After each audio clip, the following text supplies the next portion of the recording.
ये हमारा दूसरा वीडियो है। कौन सा दूसरा वीडियो? हमने कुछ दिन पहले एनसीईआरटी फाउंडेशन सीरीज स्टार्ट की थी, ये उसी का दूसरा वीडियो है। आज इस वीडियो में क्या देखेंगे? आज इस वीडियो में हम जियोग्राफी स्टार्ट करेंगे, 11th क्लास की जियोग्राफी। जैसे हमने पॉलिटी का 12th क्लास का पहला वीडियो बना लिया था, उसी के जैसे हम सीरीज़ ये स्टार्ट करेंगे, जियोग्राफी के 11th क्लास के सारे चैप्टर्स कवर करेंगे।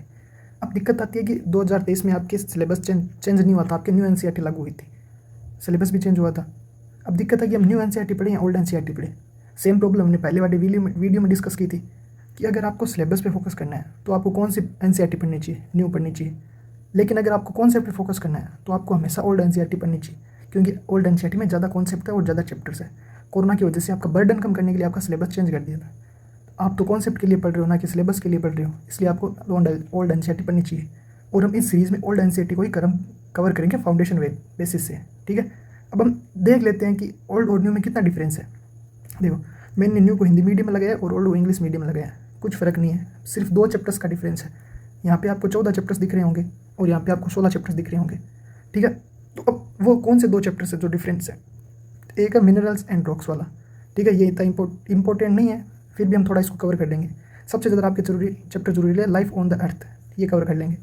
इन चैप्टर्स के बारे में, जैसे हमने पॉलिटी में 2 चैप्टर्स को अलग से डिस्कस किया था थोड़ा थोड़ा, इन चैप्टर्स के बारे में आपको पूरी टाइमलाइन पता होनी चाहिए, आपको इंटरलिंक की स्टोरी पता होनी चाहिए। तो हम ना सीधा इंटरलिंक की स्टोरी स्टार्ट करते हैं।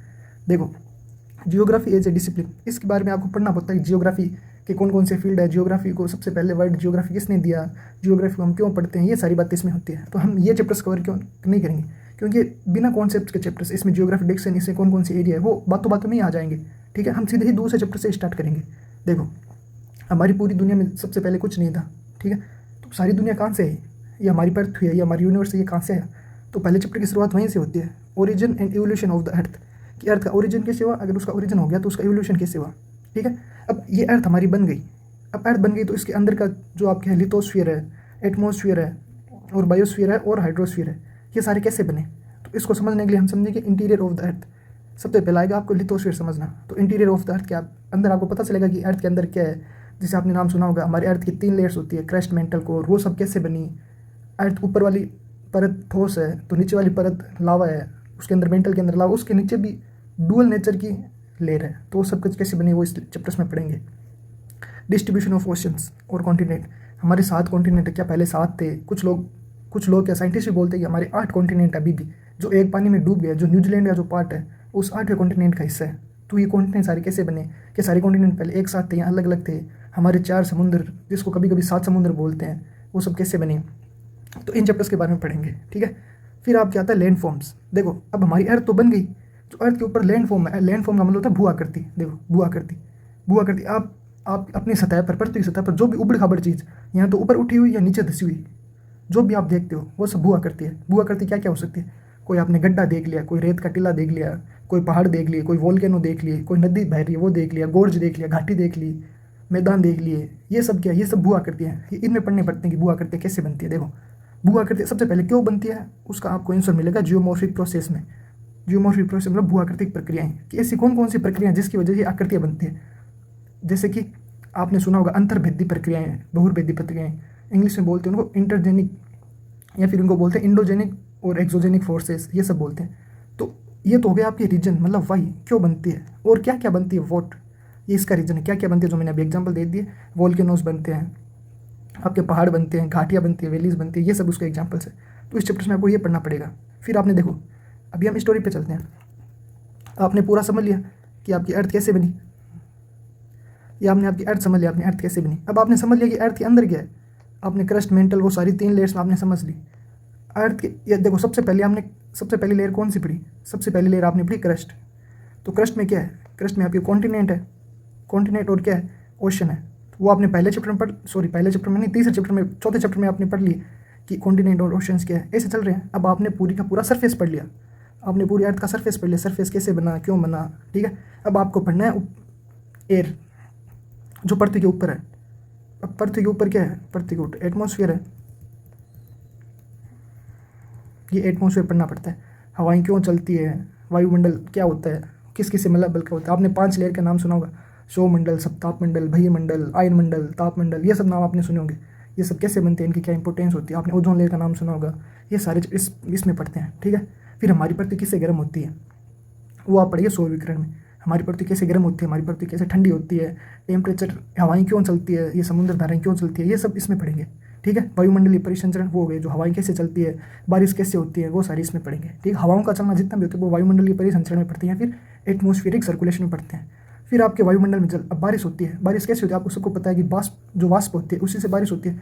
तो वो वायुमंडल में वाष्प कहाँ से आते हैं, इसमें आप आर्द्रता पढ़ते हो, बारिश कैसे होती है, पूरे वर्ल्ड में डिस्ट्रीब्यूशन कैसे होता है बारिश का, ये सब इसमें पढ़ना पड़ता है। फिर आपके होती है विश्व की जलवायु, कि विश्व की जलवायु कैसी है और जलवायु परिवर्तन क्यों हो रहा है, ये सबसे बड़ा टॉपिक है आज का। पूरी दुनिया परेशान है इससे, क्लाइमेट चेंज क्या होता है, विश्व की जलवायु।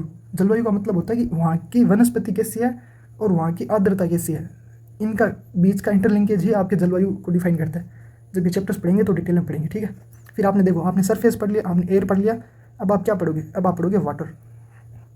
तो ये वाटर पढ़िए, महासागरीय जल क्या होता है, कितना पानी खारा है, कितना पानी मीठा है, कितना पानी पीने योग्य है, महासागरीय धाराएं क्या होती है। फिर आप पढ़ोगे महासागरीय जल संचलन, सुनामी क्या होती है, जो धाराएं आती है वो क्या होती है, महासागरीय धाराएं क्या होती है, ये सब आप इसमें पढ़ोगे। अब आप देखो इन सारे चैप्टर्स को अगर आप ध्यान से देखो तो इन सब में क्या है, क्रोनोलॉजिकल ऑर्डर है, वो मैं बता देता हूँ। एक ही क्वेश्चन होता है, बहुत सारे इंसानों के बीच में एक ही क्वेश्चन होता है, हम ह्यूमंस कहाँ से आए, where are we comes from, ये क्वेश्चन सबके मन में आता है।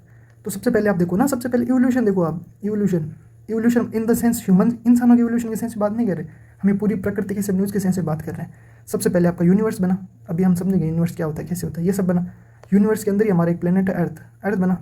अब अर्थ ऐसे नहीं बन गया सीधा एक, अब हमारा अर्थ सीधे गोले के रूप में नहीं बना, अर्थ बनने की प्रोसेस थी।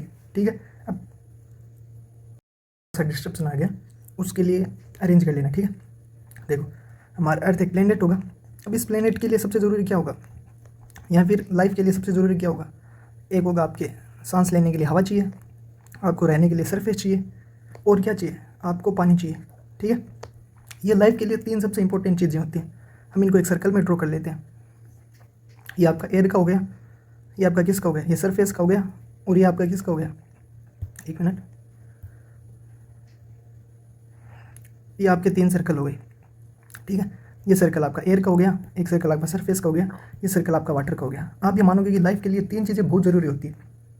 अब जो इनके बीच वाला पार्ट है, जो तीनों में कॉमन होता है, उसको बायोस्फीयर बोलते हैं, या फिर आप जीवमंडल बोलते हैं। ठीक है, इन तीनों के अलग अलग नाम होते हैं। इसका नाम होता है लिथोस्फीयर, जो किससे बनता है, जो सरफेस के लिए होता है। वाटर वाले का, जल वाले का नाम क्या होता है, जल मंडल, जिसको आप बोलते हैं हाइड्रोस्फीयर। ठीक है, और आप एयर वाले का क्या होता है, जिसमें हवाओं का कंपोजिशन होता है, गैसों का कंपोजिशन होता है, उसको बोलते हैं एटमॉस्फेयर। तो तीन चीज़ें लाइफ के लिए सबसे ज़रूरी होती है। तो आपने पूरी स्टोरी समझ ली। पूरी स्टोरी में क्या था कि लाइफ कैसे बनती है, आपकी पूरी 11th क्लास के जो चैप्टर्स है ये पूरी ही समझाती है लाइफ कैसे बनी। अब एक बार इंडेक्स ध्यान से देखो। सबसे पहले हमको क्या बनाना है, अर्थ बनाना है। तो earth, origin and evolution of the earth कैसे हुआ, अर्थ की सरफेस बनानी है हमको। अर्थ की सरफेस कैसे बनेगी, अर्थ के नीचे क्या है, और अर्थ के ओशंस और कॉन्टिनेंट कैसे बने, हमारी सरफेस बन गई। इन दो को चैप्टर्स को छोड़ दो, ये इन्हीं का एक्सटेंशन है, इन्हीं का विस्तार है, इनको छोड़ दो। अब आपने सरफेस बना ली, अब आपको एटमॉस्फेयर बनाना है, एटमॉस्फेयर या फिर एयर बनानी है। एयर वाले चैप्टर सारे सारे क्या है इसमें है। फिर आपको क्या बनाना है, वाटर बनाना है। तो ये वाटर के दो चैप्टर है। ये जब तीनों यूनिट्स मिल जाएंगी, कौन कौन सी, आपके अर्थ मतलब सरफेस वाली, आपके एयर मतलब क्लाइमेट वाली, और आपके जल मतलब वाटर वाली, ये तीनों यूनिट बना के क्या बनाएगी, लाइफ ऑन अर्थ। तो ये दो चैप्टर्स लाइफ के बारे में, ये होते हैं आपके इंडेक्स की लिंकेज। आई होप आप समझ गए होंगे। ठीक है, तो यही हम स्टार्ट करने जा रहे हैं इस सीरीज़ में 11th क्लास की जियोग्राफी। अब आपको मैं समझाता हूँ कि जियोग्राफी किसी को क्यों पढ़नी चाहिए। आप बोल सकते हो ना, जैसे कि हमने पिछले वीडियो में पॉलिटिकल का पढ़ा था कि पॉलिटिकल क्यों पढ़नी चाहिए, आपको वो सारे पढ़ा। मैंने एक ही बात बताई थी कि पॉलिटिकल आपको नेता बनाने के लिए नहीं पढ़नी है, आपको एक जागरूक नागरिक बनने के लिए पढ़नी है। तो सेम वही बात जियोग्राफी की है। तो हम देखते हैं कि जियोग्राफी एज ए सब्जेक्ट आपको क्यों पढ़ना चाहिए। आप खुद बताओ, आपको जियोग्राफी एज ए सब्जेक्ट क्यों पढ़ना चाहिए। सबसे पहले आती है दुनिया को समझने के लिए। दुनिया कैसे बनी, हमारी पृथ्वी कहाँ से आई, क्या सूर्य पृथ्वी के चारों ओर घूमता है या पृथ्वी सूर्य के चारों ओर घूमती है, क्या सूर्य एक भगवान है, चंद्रमा भगवान है, क्या बात है। दुनिया को समझने के लिए ये सब पढ़ना जरूरी है। क्या बारिश होती है तो क्या इंद्र देवता बारिश करवाते हैं या कोई दूसरे भगवान है, अल्लाह बारिश करता है। इन सबको समझने के लिए जियोग्राफी समझना चाहिए आपको, दुनिया को समझने के लिए। फिर दूसरी बात है डे टू डे इंसिडेंट को समझने के लिए। आपके डे टू डे लाइफ में, मतलब जिसको आप बोलते हो रोज़मर्रा की ज़िंदगी, जो आप डेली फेस करते हो, उसमें कुछ ऐसी घटनाएं होती है जिसको आप जियोग्राफी से बहुत अच्छे से समझ सकते हो। अभी हाल फिलहाल का एग्जांपल लेते हैं। 15 जुलाई कब की बीत चुकी है, अभी भी राजस्थान में बारिश नहीं हो रही है, तो राजस्थान में कम बारिश होने का क्या रीज़न है, ये आप जियोग्राफी से समझोगे। जब आप 11th क्लास की पूरी जियोग्राफी समझोगे तब आप डे टू डे लाइफ के सारे क्वेश्चंस का जवाब दे सकते हो। जैसे मैं आपको एग्जाम्पल तौर के बताऊंगा। दूसरी बात, आपको पता है दिल्ली में प्रदूषण हो रहा है, पूरे वर्ल्ड में दिल्ली सबसे वर्स्ट सिटीज़ की रैंकिंग में सबसे टॉप में आता है। तो दिल्ली में प्रदूषण क्यों हो रहा है? क्या जो लोग गाड़ियों से उत्सर्जन करते हैं या फिर घरों से कचरा निकालते हैं, बहुत बड़ी बड़ी फैक्ट्रियों से उत्सर्जन होता है हानिकारक गैसों का, क्या उसकी वजह से दिल्ली में प्रदूषण हो रहा है? इसका रीज़न सिर्फ लोगों की गलती या सरकार की नीति है, वो सब नहीं है। इसका सबसे बड़ा फैक्टर वहाँ की जियोग्राफी है। अब आपको समझ में, आप बोलोगे जियोग्राफी कैसे है, वो तो प्रकृति है, प्रकृति प्रदूषण कैसे कर सकती है? नहीं, जब आप जियोग्राफी पढ़ेंगे तो पता चलेगा दिल्ली में प्रदूषण क्यों हो रहा है। अब आगे तीसरी बात है कि गर्मी हर साल अपना रिकॉर्ड तोड़ रही है। जैसे हम एग्जाम्पल लेते हैं 2022 से। 2022 अपने आने वाले सालों में सबसे गर्म साल था। सेम 2023 भी आने वाले अपने सालों में सबसे गर्म साल था। अब बताओ 2024 अपने आने वाले साल में सबसे गर्म साल होगा या नहीं होगा? होगा, 2024 भी होगा। जैसे जैसे हर साल बढ़ रहा है वैसे वैसे सबसे गर्म सालों की लिस्ट वही बनती जा रही है। जैसे अभी 2026 चल रहा है, तो साइंटिस्टों ने पहले ही अनुमान लगाया 2026 सबसे गर्म साल होगा। ये सब क्यों हो रहा है? ये सब हो रहा है क्लाइमेट चेंज की वजह से। यही बात आपको समझ में आएगी जियोग्राफी पढ़ के, ठीक है। तो हम ना, देखो मैंने जब हम फाउंडेशन सीरीज़ का वीडियो बना रहे, इंट्रोडक्शन वीडियो, तब आपको पहले बताया था हम सिर्फ किताबों पे निर्भर नहीं रहेंगे, हम उनको डे टू डे की डेली न्यूज़ से पढ़ेंगे, प्रैक्टिकल नॉलेज से पढ़ेंगे, इन सब से पढ़ेंगे।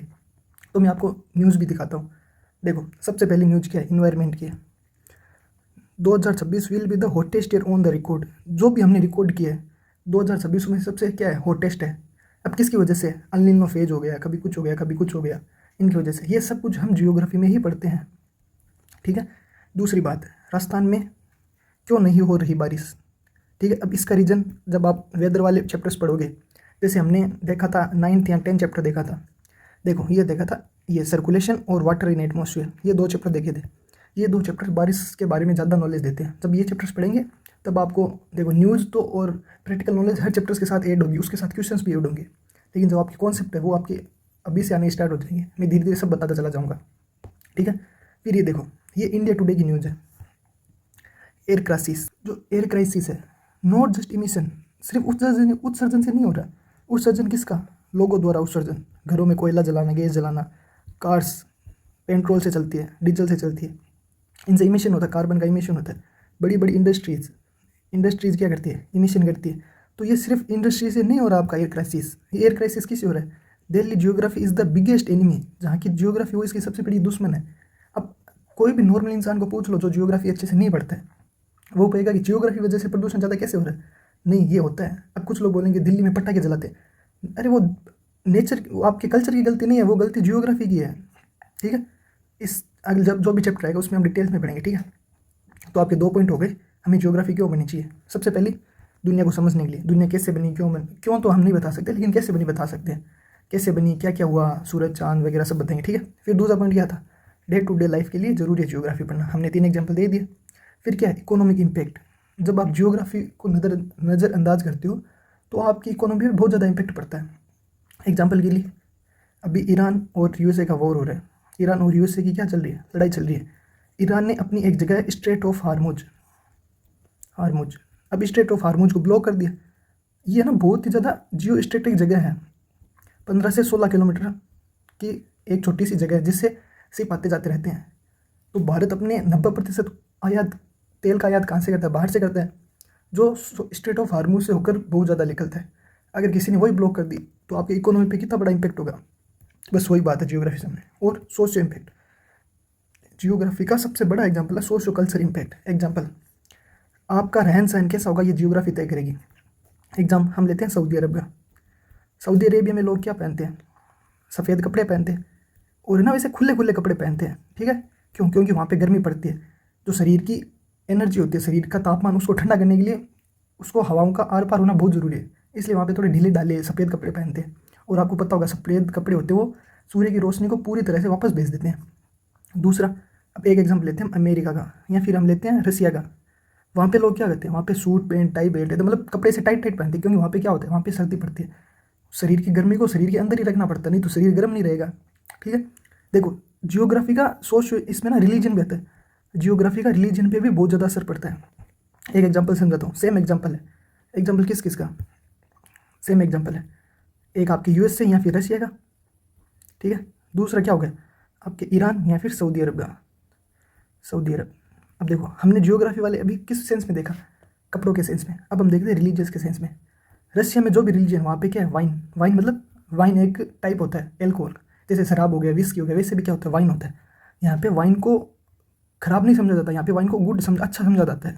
जबकि सऊदी अरेबिया के धर्मों में क्या समझा जाता है, वाइन शराब पीना इनको क्या समझा जाता है, इनको सिन समझा जाता है। सिन मतलब होता है मतलब खराब चीज़ें, इनको सिन समझा जाता है। ऐसा क्यों होता है, वाइन की प्रॉपर्टी होती है कि वो शरीर को गर्म रखती है। अब आप सोचो ईरान सऊदी अरब वहाँ से पहले से ही इतनी गर्मी पड़ रही है, तो वो शराब पी के अपने शरीर को और ज़्यादा गर्म क्यों करेंगे। इसीलिए जियोग्राफी कपड़ों और धर्म पे दोनों पे इम्पेक्ट करती है, बहुत सारी चीज़ों पे इम्पेक्ट करती है। और रशिया में वाइन क्यों पीते हैं, क्योंकि वाइन शरीर को गर्म रखती है, और शरीर को गर्म रखना वहाँ की ठंडी जलवायु के लिए बहुत ज़रूरी है। इसलिए तो आपको समझ में आ गया सबसे ज़रूरी और पाँचों फैक्टर क्या है। जैसे उस पॉलिटी वाले लेक्चर में बताया था कि पॉलिटी पढ़ाने का मकसद आपको नेता बनाना नहीं, आपको जागरूक नागरिक बनाना है। तो यही आपको जियोग्राफी पढ़ने का मकसद क्या है, बी ए थिंकिंग क्रिएचर, कि अपना सोचने वाली प्राणी बनो। ऐसे नहीं है कि कुछ भी जो आपको पढ़ाया वो मान लिया, ये नहीं है, आप सोचने वाली प्राणी बनो, बी ए थिंकिंग क्रिएचर, ठीक है। तो ये अभी तक हमने क्या क्या देखा, अभी तक हमने देखा कि हम जियोग्राफी स्टार्ट करेंगे 11वीं क्लास की, वो भी कौन सी, ओल्ड जियोग्राफी। हमने इंटरलिंकेज स्टोरी पढ़ ली कि क्या है। एक ही बात याद रखो, लाइफ के लिए क्या ज़रूरी है, पृथ्वी जरूरी है तो पृथ्वी आई, उसके लिए एयर सरफेस वाटर जरूरी है तो वो आई, उसके लिए बायोस्फीयर जरूरी है तो वो आई। आपकी पूरी 11वीं क्लास एनसीईआरटी इन 4 टॉपिक्स में खत्म हो जाती है, ठीक है। फिर हमने पढ़ा कि जियोग्राफी क्यों जरूरी है, तो जियोग्राफी ये 5 पॉइंट आपके इनके लिए बहुत जरूरी है। ये आपके 3 एग्जाम्पल रहे, ठीक है। तो बस, तो अब हम सीधे ही देखो दूसरे चैप्टर से स्टार्ट करेंगे।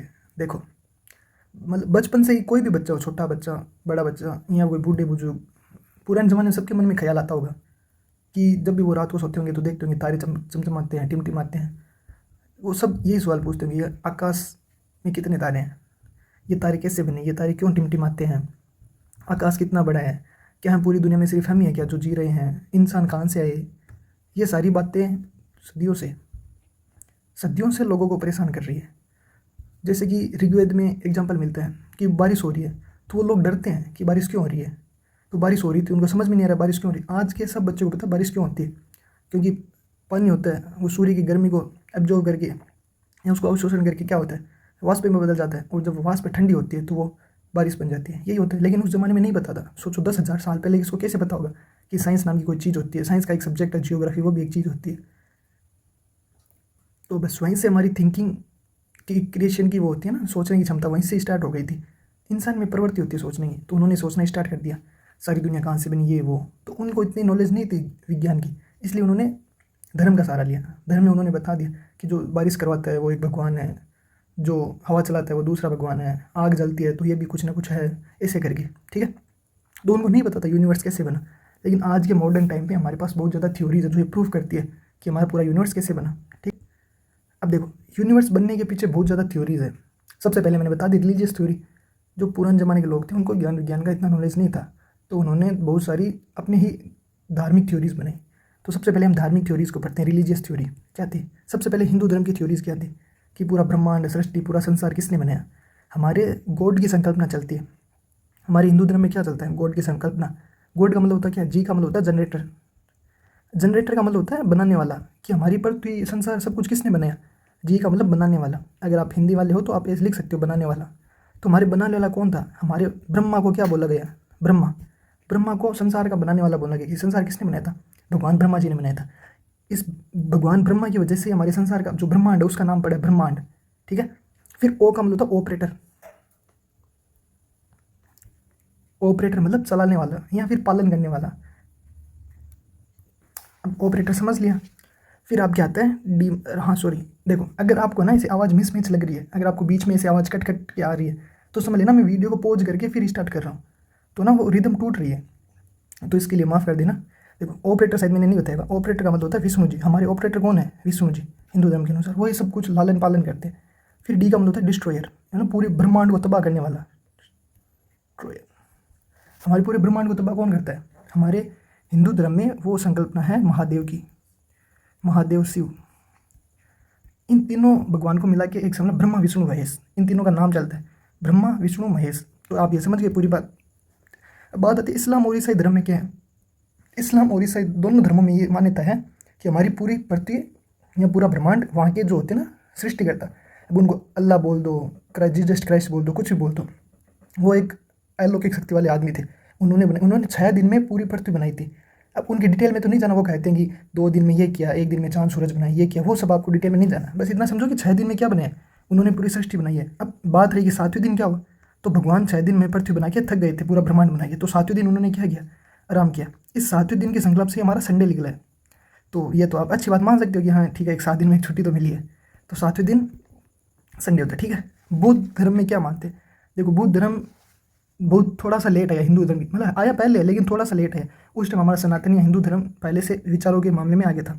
तो बौद्ध धर्म ने क्या माना है, बौद्ध धर्म ने मिक्स अप्रोच मानी है। मिक्स मतलब मध्य मार्ग माना है। बौद्ध धर्म ने माना है कि ये सृष्टि किसी ने नहीं बनाई, ये पहले से थी, ये खुद ही बनती है, खुद ही तबाह होती है। तो उनकी थ्योरी क्या है, साइक्लिक थ्योरी है। साइक्लिक थ्योरी का मतलब जैसे साइकिल चलती है, साइकिल का पहिया ये होता है, ये चलता रहता है, वैसे ही ये पहले हमारा पूरा ब्रह्मांड था, अब ये खत्म हो जाएगा, अब ये ब्रह्मांड फिर से बन जाएगा, फिर से खत्म होगा, ये फिर से बन जाएगा। ये होती है साइक्लिक थ्योरी, ये चलती रहती है। ये सेम थ्योरी हमारे हिंदू धर्म में भी चलती है, ठीक है, वो कभी आगे बताएंगे। तो ये रही हमारी रिलीजियस थ्योरी। देखो जिसका साइंटिफिक टेम्परामेंट नहीं है वो रिलीजियस थ्योरी मानते हैं। हमारे बड़े बुजुर्ग बहुत लोग हैं जो पहले के लोगों ने रिलीजियस थ्योरी ही मानते हैं। जैसे जो हिंदू के लोग हैं वो हिंदू वाली थ्योरी मानते हैं, यहाँ सब कुछ ब्रह्मा ने बनाया था। हम जियोग्राफी में साइंटिफिक चीज़ें पढ़ेंगे, ठीक है। देखो हम है ना रिलीजियस मैटर को थोड़ा दूर रखते हैं, हम सीधे ही जो हमारे काम का उतना पढ़ेंगे। देखो हमारा यूनिवर्स कैसे बना, इसकी 2 थ्योरीज क्या है, 2 थ्योरी अभी प्रचलन में है। सबसे पहली थ्योरी क्या है, बिग बैंग थ्योरी। देखो बिग बैंग थ्योरी मैं अपनी क्लास में जब पढ़ाता हूँ तो बहुत सारे क्वेश्चन पूछता हूँ पहले कि आप बताओ ये पूरी दुनिया कहाँ से आई, जो हम चीज़ें देखते हैं वो कहाँ से आई। वो मेरे को लगता है वो क्लास की बातें तो वो क्लास में अच्छी लगती है। अभी हम वीडियो रिकॉर्ड में ज़्यादा बातें रिकॉर्ड नहीं कर सकते, इसलिए हम पूरा फोकस कॉन्सेप्ट पे करते हैं। बिग बैंग थ्योरी क्या थी, देखो सबसे पहले बिग बैंग थ्योरी किसने थी, एक साइंटिस्ट का नाम था जॉर्ज लेमित्रे। उन्होंने 1927 में ये थ्योरी दी थी। अब देखो बहुत सारे स्टूडेंट के मन में ये क्वेश्चन आएगा, तो फिर एडविन हबल कौन थे। एडविन हबल ने क्या ये थ्योरी नहीं दी थी, वो अभी बस आप 2 मिनट का वेट कर लो, आपको पता चल जाएगा बिग बैंग थ्योरी क्या थी, ठीक है। अभी देखो बिग बैंग थ्योरी समझने से पहले हम ये समझेंगे स्टडी थ्योरी क्या थी। स्टडी थ्योरी का मतलब होता है स्थिर, स्थिर मतलब एक जगह रुका रहना, स्थिर थ्योरी, स्थिर संकल्पना। अगर आप हिंदी मीडियम से हो तो ये नाम आप जरूर आपको बुक में मिल जाएगा वैसे तो। स्थिर संकल्पना क्या थी, ये होयल ने दी थी। होयल के साथ 3 लोग और थे जिनका नाम याद रखना जरूरी नहीं है, लेकिन आप होयल का नाम जरूर याद रखो, होयल। अब देखो स्थिर संकल्पना क्या बोलते हैं, स्थिर ब्रह्मांड की संकल्पना ये बोलते हैं कि पहले पूरी दुनिया में जितने जो प्लेनेट है, जो आकाशगंगा है, जो ग्रह, वो तारे जो है वो पहले से मौजूद थे। ये कभी ना ही खत्म होते हैं ना ही बनते हैं, बस ये थे, कितने समय से थे, अनंत आदिकाल से थे। ये ना कभी मरते हैं ना कभी बनते हैं, ये कुछ नहीं होती, अनंत काल से थे। ये स्टडी थ्योरी बोलती है, मतलब इनका घनत्व एक समान रहता है। देखो घनत्व एक समान रहता है, ये तो अब बहुत ज़्यादा बड़ी बात होगी। अब इतना समझ लो कि ना ये कभी बने थे ना ये कभी खत्म होंगे, ये अपने टाइम में बस बने ही रहेंगे। जैसे कुछ लोग बोलते हैं भगवान को, भगवान ना पहले कभी बने थे ना कभी उनका अंत होगा, वो बस है, पूरे टाइम है, उन अनंत अनादिकाल से चलते आ रहे हैं। वैसे ही स्टडी थ्योरी है, ये हमारा पूरा ब्रह्मांड पहले से है, ठीक है, ये समझ गए। लेकिन इसके जस्ट उल्टा बिग बैंग थ्योरी बोलती है। बिग बैंग थ्योरी क्या बोलती है, बिग बैंग थ्योरी बोलती है कि हमारा यूनिवर्स पहले अस्तित्व में नहीं था, जो हमारा ब्रह्मांड है वो पहले नहीं था। हमारा ब्रह्मांड कहाँ से है, वो बोलते हैं कि हमारा ब्रह्मांड एक बिंदु से है, एक पॉइंट से है, जिसको हम एकांकी पॉइंट बोलते हैं, ठीक। देखो मैं ना एक समझा देता हूँ थोड़ा सा, यहाँ पे समझा देता हूँ मैं। देखो हमारा पूरा क्या है, एक पॉइंट से है। जो भी अभी हमारा मटेरियल है, जो भी हमारे आप तारे, सौरमंडल, आकाशगंगाएं, ब्लैक होल, पल्सर, जो भी आप देखते हो, सूरज, चांद, पृथ्वी, मंगल, बुध ग्रह, जितने भी चीज़ें आप ब्रह्मांड में देखते हो वो सारी की सारी पहले एक पॉइंट के अंदर थी। ये इतना छोटा पॉइंट है कि आप इमेजिन नहीं कर सकते कितना छोटा। ये परमाणु से भी छोटा पॉइंट है। अब सोचो परमाणु तो आपको दिखेगा भी नहीं, ये उससे भी ज़्यादा छोटा पॉइंट है। अब इस पॉइंट की खासियत क्या है, इस पॉइंट की 2 खासियत है। सबसे पहला, इसका जो तापमान होता है, टेम्परेचर, वो क्या था, वो अनंत था, इतना ज़्यादा तापमान था कि आप इमेज भी नहीं कर सकते। दूसरा, इसका डेंसिटी, डेंसिटी कितनी थी, इसकी डेंसिटी भी अनंत थी। अब डेंसिटी का मतलब समझ गए होंगे ये कितना छोटा है, समझ गए ना। डेंसिटी का मैं एग्जांपल देता हूँ। देखो ये एक कमरा है, इसमें 4 लोग हैं, ठीक है, तो इसकी डेंसिटी आप समझ सकते हो कितनी होगी। अब एक कमरा है, इसमें 40 लोग हैं, तो आप सोचो डेंसिटी मतलब कि कितनी जगह में कितने लोग रहते हैं। ये डेंसिटी 40 लोग हो गए। अब सोचो उसी कमरे में 4000 लोग रहते हैं। अब सोचो उसी कमरे में 40,000 लोग रहते हैं, तो क्या होगी, डेंसिटी बढ़ती जाएगी। ये तो हमने नंबर बढ़ाई, स्टूडेंट के नंबर बढ़ाई। जस्ट इसका अपोजिट छोड़ो, एक छोटा सा कमरा है, उसमें 40 लोग रहते हैं। अब उस कमरे को आधा कर दो, उसमें 40 लोग रहते। इस कमरे का और आधा कर दो, उसमें 40 लोग रहते। उसका और आधा कर दो, इसमें 40 लोग रहते। इसका आधा करते जाओ, उसमें 40 लोग रहते हैं, आधा करते जाओ। अब बताओ उसमें डेंसिटी कितनी होगी? वो लोग दब के मर जाएंगे, उसकी अनंत डेंसिटी। जब आप छोटा करते जाओगे, छोटा करते जाओगे, इसको बोलते हैं डेंसिटी बढ़ना। तो उस एक छोटे से पॉइंट में यही हुआ था। सारा जो मैटर है वो आपस में इतना पास आ गया था, इतना पास आ गया था, उसकी डेंसिटी अनंत हो गई। वो इतना छोटे से पॉइंट में हो गया। अब सोचो एक पॉइंट में इतनी ज़्यादा डेंसिटी है, तो उसमें कभी ना कभी तो एक ब्लास्ट होगा ना, एक बहुत बड़ा विस्फोट होगा। ठीक है, एक बहुत बड़ा विस्फोट होगा। तो जो इसके अंदर सारी चीज़ें थी, वो सारी चीज़ें बाहर निकल जाएगी। और जो सारी चीज़ें बाहर निकली, उन चीज़ों से मिलके ही हमारा ब्रह्मांड बना है। अभी बताओ इतनी बात समझ में आई या नहीं आई? देखो मैं ना आपको नोट्स से पढ़ाता हूँ आराम से। हमने बिग बैंग थ्योरी पढ़ी थी, किसने दी थी? अब ये नाम याद रखना है, जॉर्ज लेमेत्रे। जॉर्ज लेमेत्रे 1927 में ये थ्योरी दी थी। ये थ्योरी क्या कहती है? देखो, थ्योरी ये कहती है कि पहले पूरे ब्रह्मांड में कुछ नहीं था। ब्रह्मांड में एक पॉइंट था, एक छोटा सा पॉइंट था, जिसका नाम क्या था? एकांकी। ये ना एकांकी है, एकांकी पॉइंट या फिर एकांकी परमाणु। उसको इंग्लिश में क्या बोलते हैं? उसको बोलते हैं सिंगुलरिटी पॉइंट। अब ये पॉइंट में था। इस पॉइंट की क्या खासियत है? इसका तापमान और घनत्व क्या था? अनंत था। अभी मैंने एग्जाम्पल से समझाया था, क्योंकि बहुत छोटा था, बहुत छोटा। इसका घनत्व क्या होगा? अनंत होगा। अब इतने छोटे पॉइंट में इतने अनंत घनत्व की चीज़ें हैं, तो उसमें क्या होगा? उसमें विस्फोट जरूर होगा। 13.7 अरब वर्ष पहले क्या हुआ? उस पर विस्फोट हुआ। अब मैं ये भी बताऊंगा ना ये डेट कैसे आई। ये मैं बताऊंगा कि है ना, साइंटिस्ट को कैसे पता कि इतने साल पहले वाला। उस टाइम तो ना इंसान थे, ना ही कुछ, ना पृथ्वी ही नहीं थी उस टाइम तो, ना ही हमारा सूरज था, ना ही हमारी ये आकाशगंगा थी, कुछ नहीं था। तो साइंटिस्ट को पता कैसे चला कि 3.8 अरब वर्ष पहले क्या हुआ था? 3 अरब वर्ष पहले ये विस्फोट हुआ था, जिसको हम ब्लास्ट बोलते हैं, या फिर इसी को हम बिग बैंग बोलते हैं। ये हुआ था। देखो, कुछ लोग आपको बोलेंगे, आपको एक होती है कार्बन डेटिंग। किसी भी तत्व की या किसी भी चीज़ की, उसका मतलब आपको पास्ट पता करना हो, उसकी डेट पता करनी हो, वो कितना साल पुराना है, तो ये टेक्निक का नाम होता है, उस टेक्निक का नाम होता है कार्बन डेटिंग। कार्बन डेटिंग, ठीक है। अब इसमें क्या होता है? इसमें ना मतलब जो रेडियो एक्टिव एलिमेंट्स होते हैं, मतलब जो यूरेनियम मान लो, एक यूरेनियम एक परमाणु होता है, वो ना जैसे जैसे टाइम बीतता है वो ना धीरे धीरे कम होता जाता है ना। अब देखो इसलिए ना समझना बहुत जरूरी है, तभी तो ये फाउंडेशन क्लास है। अब ना हर छोटे छोटे कॉन्सेप्ट को समझो क्या होता है। देखो मैं ना यहाँ पे एक छोटा सा लिख देता हूँ, कार्बन डेटिंग। अब कार्बन डेटिंग क्या होती है? कार्बन डेटिंग होती है किसी भी चीज़ की डेट पता करने के लिए, वो कितना साल पुराना है, ठीक है। अब इसमें आपके एक होता है एलिमेंट। एलिमेंट मतलब तत्व है, जैसे परमाणु। रिलेक्शन लिख देता है अभी, एलिमेंट। अब इसमें एक एलिमेंट होता है। एलिमेंट कौन सा लेते हैं? यूरेनियम, जिससे परमाणु बम बनते हैं, ठीक है, यूरेनियम। अब ये यूरेनियम होता है। अब देखो कोई भी परमाणु होता है वो क्या होता है? देखिए मान लो ये खाना पड़ा है, ठीक है, ये कोई मान लो मिठाई का पीस है। अब छोटी छोटी चींटी आएंगी, ये धीरे धीरे क्या हो गया? छोटा होता जाएगा। ये अब इतना हो गया, ठीक है, अब ये इतना हो गया, ये ना धीरे धीरे छोटा होता जाएगा। आने वाले टाइम ये क्या हो जाएगा? पूरा ही खत्म हो जाएगा, इस जगह से पूरा गायब हो जाएगा, ये चींटियाँ कर देगी। ये तो होता है चींटियों द्वारा होता है। लेकिन जो कुछ एलिमेंट्स होते हैं वो अपने आप ही खत्म होने लग जाते हैं, जैसे यूरेनियम। अब देखो आपको पता है कि यहाँ से यहाँ तक आधा हुआ, ये 5 दिन में आधा हो गया, और ये पूरा खत्म 10 दिन में हो गया। तो आप बता सकते हो ना कि 10 दिन पहले ये पूरा का पूरा मिठाई का चीज़ था, जो अब 10 दिन बाद में खत्म हुआ है। मतलब आपने बता दिया कि 10 दिन होता है। वैसे ही साइंस में यूरेनियम को हमें पता होती है पहले से इनकी डेट, कि यूरेनियम आधा कब होगा। जैसे मान लो ये पूरा यूरेनियम है, ये आधा कब हो जाएगा, तो इसकी डेट होती है, जैसे मान लो 10 लाख वर्ष, ये 10 लाख वर्ष में आधा हो जाएगा। ये तो मैंने एग्जाम्पल बताया, अभी मेरे को ज़्यादा डेटा इनका पता नहीं है, लेकिन ऐसे कार्बन डेटिंग एज होती है। आगे बात समझ। अब हमें कोई भी चीज़ में हमको यूरेनियम मिला, या हमको कोई भी चीज़ में मान लो कार्बन मिला, आपकी पूरी की पूरी लाइफ हाइड्रोकार्बन से बनी होती है, ठीक है। ये लाइन आपको अभी समझ में नहीं आएगी, जब हम धीरे धीरे हमारी सीरीज़ फाउंडेशन से आगे बढ़ाएंगे तो आपको अच्छे से समझ में आएगी। पूरी की पूरी लाइफ, चाहे इंसान हो, जानवर हो, पेड़ पौधे हो, कोई भी लाइफ हो, वो हाइड्रोकार्बन से बनी होती है। अगर ये बात आपको समझ में नहीं आ रही तो आप अपने स्कूल के टीचर से पूछना कि इसका क्या मतलब है। पूरी की पूरी लाइफ हाइड्रोकार्बन से बनी होती है। अब जब पूरी लाइफ कार्बन से बनी होती है तो कार्बन का डिके होगा, उसको बोलते हैं डिके। डिके मतलब धीरे धीरे खत्म होना। अब ये कार्बन कितने साल में खत्म होगा? चलो एक एग्जाम्पल मैं आपको बता दूँ, ये कार्बन 10,000 साल में खत्म होगा। 10,000 साल में आपको एक डायनासोर की हड्डी मिली, ठीक है, हड्डी ऐसी होती तो नहीं है, लेकिन मान लो ये डायनासोर की हड्डी है। अब जो इसमें कार्बन है वो 50% खत्म हो गया है, तो बताओ हड्डी कितनी पुरानी है? तो हम बता सकते हैं हड्डी 5,000 साल पुरानी है। इसको बोलते हैं कार्बन डेटिंग। आई होप आपको समझ में आ गया होगा। तो ये तो रहने देते हैं। अब देखो हम फिर से हमारे पॉइंट पे आते हैं।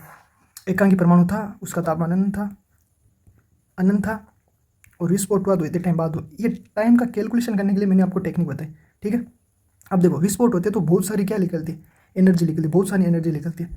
3 मिनट बाद हमारा पहला परमाणु बना। ये ना छोटा सा डेटा वो याद रख लेना बस, छोटा सा कि 3 मिनट बाद हमारा पहला परमाणु बना। पहला परमाणु क्या बनेगा? पहला परमाणु हाइड्रोजन बनेगा। ठीक है, बस इतनी सी बात है। फिर ये थर्ड पॉइंट है 3 लाख, इसमें ना एक पॉइंट नहीं लिखा है। 3 लाख साल बाद में क्या हुआ? जो भी हमारे विस्फोट हुआ था, अब देखो विस्फोट होता है तो बहुत ज़्यादा एनर्जी निकलती है, मतलब गर्मी निकलती है, बहुत ज़्यादा आग निकलती है। अब उस आग को ठंडा होने के लिए कितना टाइम लगा था? 3 लाख साल, 3 लाख वर्ष। 3 लाख वर्ष में हमारा टेम्परेचर कितना माइनस हो गया, माइनस मतलब नीचे गिर गया था। पहले बहुत ज़्यादा गर्म थी, अब वो इतना टेम्परेचर कम होकर ठंडी हो गई, तो हमारा तापमान गिरा और इसी से हमारा ब्रह्मांड क्या हुआ? विजिबल हुआ, मतलब पारदर्शी, हमारा ब्रह्मांड दिखने लगा। ये थी हमारी बिग बैंग थ्योरी। अब ये बताओ, इतनी बात आपको समझ में आ गई क्या? देखो, हमने बिग बैंग थ्योरी पढ़ी, ये 3 पॉइंट पढ़े, आपको कार्बन डेटिंग के बारे में बताया। ठीक है, ये रही एक्चुअल बिग बैंग की पिक्चर। एक यहाँ पे एक बहुत छोटा सा पॉइंट था जिसको हम बोलेंगे सिंगुलरिटी पॉइंट। Singularity point. अब देखो इसमें विस्फोट हुआ, ये विस्फोट हो रहा है, तो क्या हुआ? धीरे धीरे एनर्जी निकलेगी और फिर बाद में क्या बनेगी? हमारा पूरा ब्रह्मांड बनेगा। ये जो आज के टाइम पर आप आकाशगंगाएं देख रहे हो, ये सब कुछ बना। ठीक है, बस। अब अगर आपको ये सब कुछ समझ में आ गया है तो आप 1 मिनट वीडियो पॉज करो और आप अपने मन में सोचो कि मेरे को क्या सच में समझ में आ गया क्या? 1 मिनट वीडियो रोको और सोचो। चलो, अब आपने वीडियो रोक के सोच लिया होगा। देखो, मैं आपसे क्वेश्चन करता हूँ, क्या ये थ्योरी सही है? ये थ्योरी तो है ना, थ्योरी तो आपने ये हिंदू धर्म में भी दी थी, थ्योरी तो इसमें भी दी थी कि हमारे ब्रह्मा जी ने सब कुछ बनाया है। इस्लाम में थी, बौद्ध धर्म में भी थी, तो आपने इनको नहीं माना और आपने एक नई थ्योरी दे दी जिसका नाम था बिग बैंग। तो ये थ्योरी क्यों दी? थ्योरी तो मैं भी दे सकता हूँ कि मैंने जब मैं खेल रहा था, मतलब लाखों करोड़ों साल पहले जब मैं खेल रहा था, तो मैंने रेत के 2 लड्डू बनाए और वही हमारा एक चांद हो गया, एक सूरज हो गया। मैंने बहुत सारे लड्डू बनाए, वो पृथ्वी हो गई, उनमें मैंने इसे जान डाल दी तो वो पृथ्वी हो गई। ये तो थ्योरी है ना, थ्योरी तो कोई बच्चा बच्चा बना सकता, ये कहानी है, सिंपल कहानी। थ्योरी का मतलब कहानी, कि बस कहानी बना दी। थ्योरी जब सक्सेस होती है जब आप उसमें एविडेंस देते हो। यहाँ पे हमारे पास एविडेंस नहीं है, हमारे पास प्रूफ नहीं है कि इन्होंने बनाई, यहाँ पे हमारे पास प्रूफ नहीं है, यहाँ पे हमारे पास बस कहानियाँ है। जब हम बात साइंस की करते हैं, जैसे बिग बैंग की बात करते हैं, तो हमारे पास प्रूफ होते हैं। तो प्रूफ क्या है? यही प्रूफ। अब यहाँ पे नाम आता है एडविन हबल का, एडविन हबल का। आई बात समझ में? यहाँ पे देखते हैं, देखो तो इस थ्योरी के क्या प्रूफ्स है। जो एडविन हबल थे उन्होंने बताया था कि पूरा का पूरा ब्रह्मांड क्या हो रहा है? विस्तार हो रहा है। ये बात तो समझ में नहीं आई, विस्तार से बिग बैंग का क्या रिलेशन है? विस्तार क्या हो रहा है? एडविन हबल ने बताया था 1920 में। देखो कहीं कहीं पे आपको 1927 मिलेगा, वो गलत है, आप 1920 माना जो आपकी किताब में लिखा। एडविन हबल एक जियोलॉजिस्ट थे, उन्होंने बताया था कि पूरा का पूरा ब्रह्मांड विस्तार या पूरे पूरे ब्रह्मांड का एक्सपेंशन हो रहा है। एक्सपेंशन का क्या मतलब है? कि एक आकाशगंगाएं दूसरी आकाशगंगा से जुड़ जा रही है। मान लो पहले आकाशगंगाएं दोनों यहाँ पे थी, अब वो 1000 साल बाद में यहाँ पे आ जाएगी, 10,000 साल बाद में वो यहाँ पे आ जाएगी। तो ये क्या हो रहा है? दोनों आकाशगंगाओं का विस्तार हो रहा है। ऐसा क्यों हो रहा है? ठीक है, एक बार बस यहीं पे समझो कि ऐसा क्यों हो रहा है। इस डायग्राम में समझाता हूँ। देखो यहाँ पे पहले एक आकाश, ये 2 आकाशगंगाएं विस्तार हो रहा है, अब दोनों आकाशगंगाएं इतनी दूर आ गई। ठीक, ये 2 आकाशगंगाएं हैं। अब देखो एक यहाँ पे चलेगी, एक यहाँ पे, बस ये एग्जाम्पल के तौर पर समझा रहे हैं कि आकाशगंगा यहाँ पे बनेगी, तो ये दूर दूर क्यों जा रही है? आपको पता है जब विस्फोट होता है तो क्या होता है? आकाशगंगाएं दूर दूर जाती है। ये बहुत ही सिंपल सा लॉजिक है। जब एक चीज़ में विस्फोट होता है, मान लो ये कोई पानी है, आप है ना उसमें एक पत्थर मारो तो पानी ना साइड में क्या हो जाएगा? साइड में से विस्तार हो जाएगा, उसका एक्सपेंशन हो जाएगा। बस इतना सा छोटा सा लॉजिक है। तो इसका प्रूफ क्या है? आकाशगंगा एक्सपेंशन हो रही है। ये ना सच में फैक्ट है, आप इसको मानना पड़ेगा। अब आप ये नहीं बोल सकते कि लाओ मेरे को दिखाओ टेलीस्कोप से कहाँ पे हो रही है। अरे भाई हो रही है, सच में हो रही है, आप समझो। एडविन हबल ने ये प्रूफ दिया था कि आकाशगंगा एक दूसरे से दूर जा रही है। तो ये पहला प्रूफ हो गया। इस प्रूफ को आप है ना बिग बैंग से ऐसे समझ सकते हो। बिग बैंग से कैसे समझोगे? जो आपकी बुक में एग्जाम्पल देख रहा है, आपकी बुक में एग्जाम्पल दे रखा है बलून का, आप बलून वाले एग्जाम्पल से समझ सकते हो। आप बलून पे कुछ भी ड्रॉ करो, ये बलून है, अब इस पर ड्रॉ करो। ये लो मैंने स्माइली ड्रॉ कर दी, ये लो मैंने स्माइली बना दी। अब जब बलून को हम फुलाएंगे तो बलून तो फूलेगा, साथ में वो स्माइली भी बड़ी हो जाएगी। इसका मतलब क्या है? कि जैसे जैसे ब्रह्मांड का विस्तार हो रहा है, आकाशगंगा भी एक दूसरे से दूर जा रही है। उसमें आपके 2 स्माइलीज ली होती है, एक यहाँ पे और एक यहाँ पे, दोनों एक दूसरे से दूर हो जाएगी। यही तो बिग बैंग में हो रहा है। आगे बात समझ में? अब ध्यान से सुनो, आपका बलून वाला एग्जाम्पल पूरी तरह से सही नहीं है, पूरी तरह से बिग बैंग को प्रूफ नहीं करता। प्रूफ विस्तार तो प्रूफ करता है, लेकिन जो आपके बलून वाला एग्जाम्पल है उसमें गड़बड़ी है। उसमें क्या गड़बड़ी है? उसमें गड़बड़ी है, ध्यान से सुन लो। ये आपने 2 स्माइली बनाई, ठीक है, 2 बना दी। अब जब आप बलून को फुलाओगे तो इनके बीच में क्या होगा? ये लो आपने बलून को फुलाया, बलून को फुला लिया, जब स्माइली क्या हो जाएगी? स्माइली दूर दूर आ जाएगी। देखो पहले इतनी सी जगह थी, अब इतनी जगह हो गई। ये बात तो सही है कि अंतरिक्ष में, ब्रह्मांड में क्या हो रही है, एक दूसरे से दूर जा रही है, लेकिन ये बात सही नहीं है कि ये स्माइल इतनी छोटी सी थी और ये स्माइल इतनी बड़ी हो गई। ये बात गलत है। तो इसमें दो बातें, बलून वाले एग्जाम्पल में दो बातें। एक, दोनों आकाशगंगाएं दूर जाती है, सही बात है। दूसरी बात क्या है, दोनों आकाशगंगाएं बड़ी होती है। पहली स्माइल इतनी सी थी, वो स्माइल इतनी बड़ी होगी, ये बात गलत है। ब्रह्मांड में आकाशगंगाएं एक दूसरे से दूर जा रही है, लेकिन वो अपने आकार में बड़ी नहीं हो रही है। आगे बात समझ में। ये उस बलून वाले एग्जाम्पल की थोड़ी गलतियाँ हैं। तो आई होप आपको समझ में, आपको विस्तार वाला पॉइंट अच्छे से समझ में आ गया होगा। दूसरी है CMBR। देखो ये आपके बुक में नहीं है। CMBR का मतलब क्या होता है, कॉस्मिक माइक्रोवेव बैकग्राउंड रेडिएशन, ये उसका फुल फॉर्म होता है। कि आज भी हम CMBR को देख सकते हैं। देखने का मतलब है उसको हम डिटेक्ट कर सकते हैं। डिटेक्ट मतलब हमारे पास ऐसे इंस्ट्रूमेंट है जिससे हम डिटेक्ट कर सकते हैं। मतलब हमें पता चल जाता है कि CMBR है। अब CMBR क्या है, कॉस्मिक मतलब ब्रह्मांड, ये कॉस्मिक वर्ड आता है ब्रह्मांड से रिलेटेड। कॉस्मिक मतलब ब्रह्मांड, माइक्रोवेव मतलब ये एक रेडिएशन का प्रकार है। माइक्रोवेव हो गया, अल्ट्रावायलेट रेज हो गई, माइक्रोवेव रेडिएशन, एक्सरे रेडिएशन, ये सारी क्या, ये रेडिएशन के प्रकार है। तो माइक्रोवेव रेडिएशन एक प्रकार। बैकग्राउंड, बैकग्राउंड मतलब पीछे, रेडिएशन मतलब रेडिएशन मतलब कोई किरण, ठीक है। CMBR का मतलब क्या है कि CMBR को हम डिटेक्ट कर सकते हैं। इसका मतलब क्या है, देखो आपको ना एक छोटी सी साइंस की बात बताओगे जो हम आप 9th और 10th में पढ़ते हो। एक छोटी सी बात है, वो मैं आपको बता देता हूँ। अगर आपको पता है तो अच्छी बात है, नहीं तो आप सुन लो। कोई भी चीज़ होती है ठंडी या गर्म, वो अपने अंदर से रेडिएशन बाहर निकालती है। रेडिएशन क्या होती है, विकिरण, ठीक है। अब देखो मैं अब नहीं समझा सकता कि रेडिएशन विकिरण क्या होती है। अगर आपको नहीं पता, आप ना अपने साइंस वाले टीचर से पूछ सकते हो कि रेडिएशन क्या होती है। कोई भी दुनिया में कोई भी वस्तु हो, कोई भी वस्तु ठंडी या गर्म, वो अपने अंदर से क्या निकालती है, रेडिएशन, ठीक है। ठंडी वस्तु होगी रेडिएशन कम निकालेगी, गर्म वस्तु होगी रेडिएशन ज़्यादा निकालेगी। जब हमारे सिंगुलरिटी पॉइंट में विस्फोट हुआ था, विस्फोट, तो हमारी बहुत सारी एनर्जी निकली थी। एनर्जी मतलब ऊर्जा, हमारा पूरा ब्रह्मांड एकदम विस्फोट में आग बबूला हो गया था। तो उससे कुछ ना कुछ रेडिएशन निकलेगी। वो रेडिएशन कहाँ गई, आपको पता होगा। हम ऊर्जा को ना ही तो ख़त्म कर सकते हैं ना ही बना सकते हैं, तो वो एनर्जी कहाँ पे गई। वही एनर्जी पूरे ब्रह्मांड में भटक रही है, उसको ही बोलते हैं CMBR। इतनी ज़्यादा एनर्जी कहाँ से आई, साइंटिस्ट को नहीं पता, तो उन्होंने अंदाज़ा लगाया एक बहुत बड़ा विस्फोट हुआ होगा, उसी से एनर्जी आई। तो दो प्रूफ हो गए ना आपके, एक तो विस्तार और एक CMBR का पता चलना। आई बात समझ में। तीसरा, हल्के तत्वों की मात्रा। देखो जब भी बिग बैंग हुआ था, बहुत सारी एनर्जी निकली। सबसे पहला पदार्थ कौन सा बनेगा, हाइड्रोजन, क्योंकि वो एक नंबर पे आता है, जो सबसे हल्का वही है, तो हाइड्रोजन बनेगा। ये है ना लॉजिक की बात है। जब हमने ब्रह्मांड का अध्ययन किया तो हमें पता चला कि 60 से 70% तो मात्रा, पदार्थ की मात्रा किसकी है, 60 से 70% पदार्थ की मात्रा हाइड्रोजन और हीलियम की है, ये पता चला। एग्जाम्पल के लिए सूरज, हमारा जो सन है, सन किससे बना है, सन हाइड्रोजन प्लस हीलियम से बना है, तो ये पदार्थ की मात्रा है। देखो ये 3 सबसे बड़े प्रूफ है बिग बैंग थ्योरी को लेकर। आगे बात समझ में, आई होप आपको आ गई होगी। एक बार 1 मिनट के लिए वीडियो पॉज करो और खुद से पूछो कि मेरे को सब कुछ समझ में आ रहा है क्या। अगर कोई भी बात समझ में नहीं आई तो आप कमेंट बॉक्स में पूछ सकते हो। कोई भी क्वेश्चन जो आपको लगता है XYZ किसी भी टॉपिक से रिलेटेड, इस जियोग्राफी से, आप ना पॉलिटिकल पूछ सकते हो, लेकिन है ना अभी टॉपिक पे रहो। कोई भी टॉपिक आप पूछ सकते हो। चलो हम है ना ये टॉपिक तो खत्म करते हैं।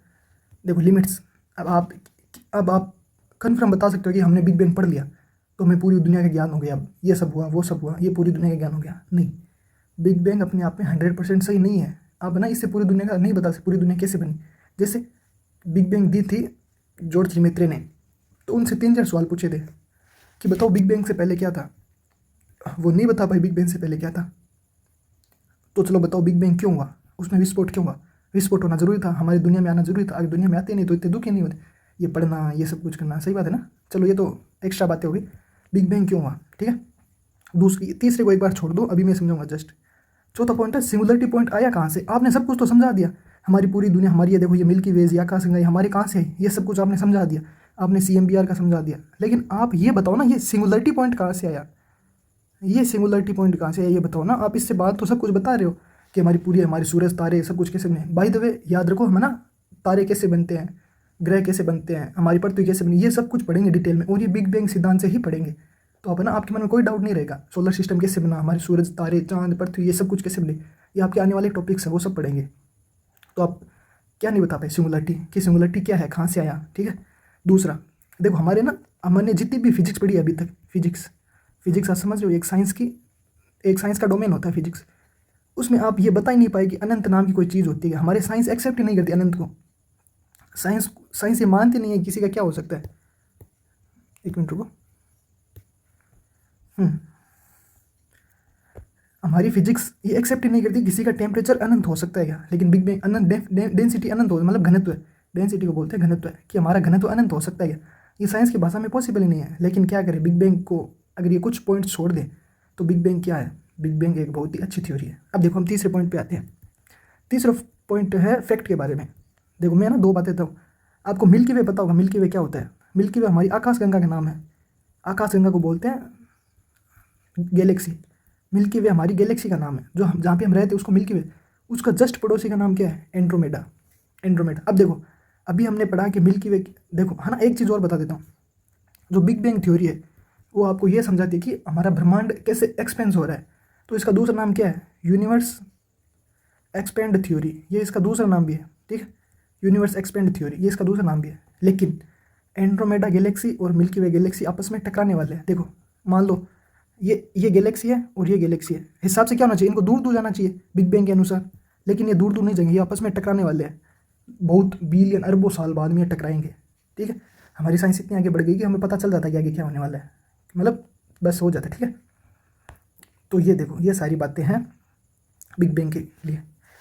अभी तक सब कुछ समझ में आ रहा है क्या?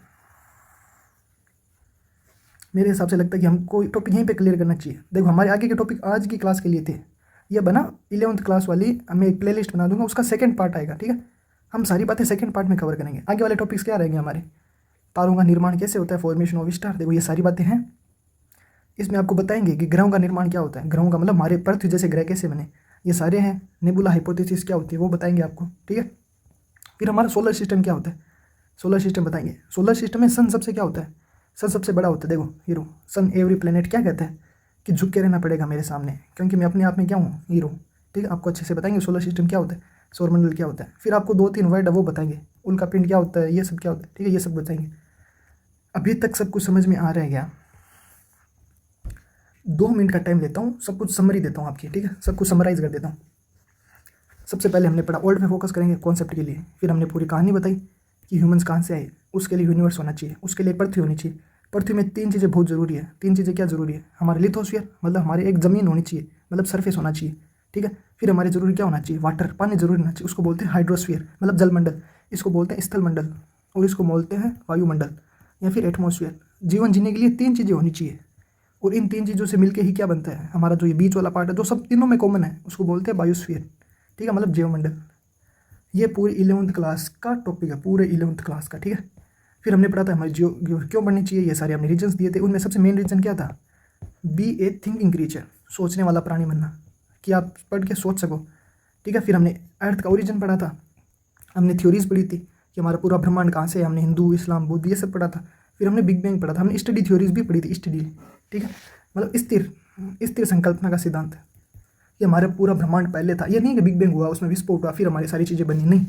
पृथ्वी पहले से थी, सूर्य पहले से, सब कुछ पहले से था, ना ये कभी खत्म होगा नहीं कभी ये बनेगा, बस पहले से था। ठीक है,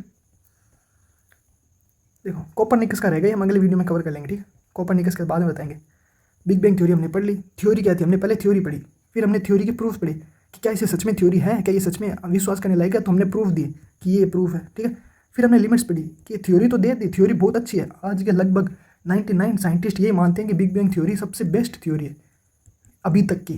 क्या पता आगे वाले सालों में आप एक थ्योरी दे दो, आप बहुत सारे प्रूफ दो कि ये थ्योरी गलत थी, हमारी पृथ्वी हमारे सब कुछ ऐसे बने, आप भी बता सकते हो हमारी पूरी दुनिया कैसे बनी, लेकिन उसके लिए प्रूफ होने चाहिए गुड़िया, या जो भी आप बच्चों।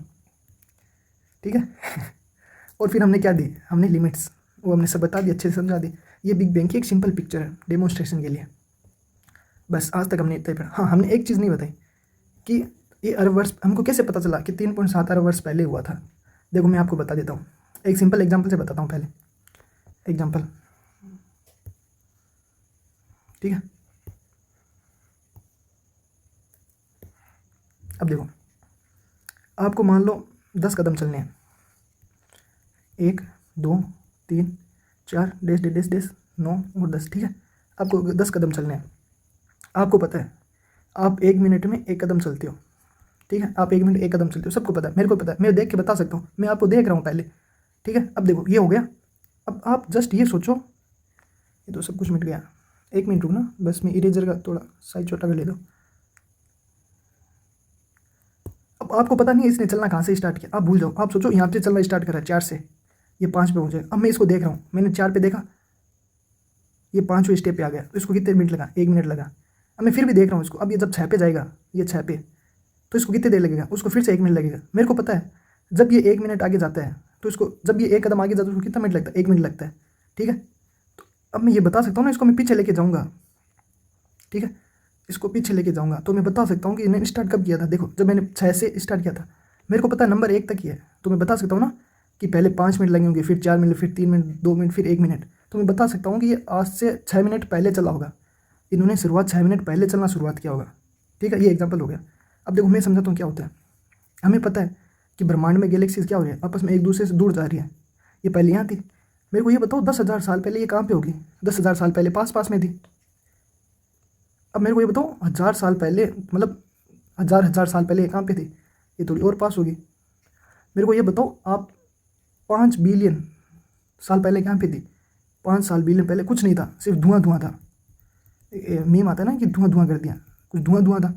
मेरे को बताओ 10 बिलियन साल पहले क्या था, कुछ नहीं था, अंधेरा था, सब कुछ अंधेरा, छोटे छोटे परमाणु थे, कुछ नहीं था, ठीक है। ये मैं क्यों बता रहा हूँ, मेरे को पता है ये दूर कैसे जा रहे हैं। अब ये आ जाएंगे, कितने साल बाद में आ जाएंगे, मेरे को मालूम, मेरे को पता है कि 500 मिलियन, मिलियन तो ज़्यादा हो जाएगा, मेरे को पता है कि 50 मिलियन बाद ये इतने दूर हो जाएंगे। मेरे को पता है, जैसे ऊपर वाले एग्जाम्पल में याद रखो, मेरे को पता है कि 1 मिनट में 1 कदम चलता है, तो 2 मिनट में कितने कदम चलेंगे, 2 कदम। अब मेरे को इनकी स्पीड पता है कि जो गैलेक्सी दूर दूर जा रही है, अब मेरे को इनकी स्पीड पता है, तो मैं बस इनको उल्टा करके देख रहा हूँ, रिवर्स, इसको बोलते हैं रिवर्स इंजीनियरिंग। अब मैं इनको उल्टा करके देख रहा हूँ कितने साल होते, तो हमारे साइंटिस्टों ने इनको रिवर्स किया है। साइंटिस्टों ने पता किया कि अगर आज हम यहाँ पे खड़े हैं तो इनको जब रिवर्स करेंगे तो हमको कितने साल लग जाएंगे, इनको रिवर्स करेंगे तो हमको लग जाएंगे 13.7 बिलियन ईयर्स, ठीक है, बिलियन ईयर्स ये लग जाएंगे। इससे साइंटिस्ट को पता चला है। अब इतनी बात आ गई क्या समझ में, बस आज के लिए इतना ही, आगे के वाले ये टॉपिक है, ठीक है। तो आज के लिए फ़िलहाल इतना ही, ये इस मीम के साथ ख़त्म करते हैं। धन्यवाद वीडियो देखने के लिए।